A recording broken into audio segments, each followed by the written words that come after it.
কেউ যদি সকালে 3 বার এই দোয়া পড়তে পারে তাকে পৃথিবীর কোনো প্রাণী কোনো মানুষ ক্ষতি করতে পারবে না। আল্লাহর কসম করে বলছি, আমি নিজে প্রমাণ পেয়েছি, আমি নিজে কখনো এই দোয়া ছেড়ে দিই না।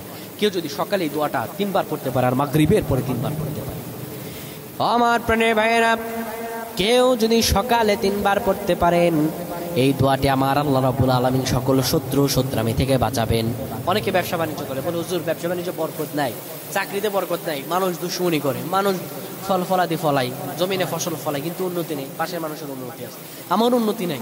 আপনি আমলটা করে দেখেন না, আল্লাহ তাআলা উন্নতির দরজা খুলে দিবে, আকাশের দরজা খুলে দিবে আপনার জন্য।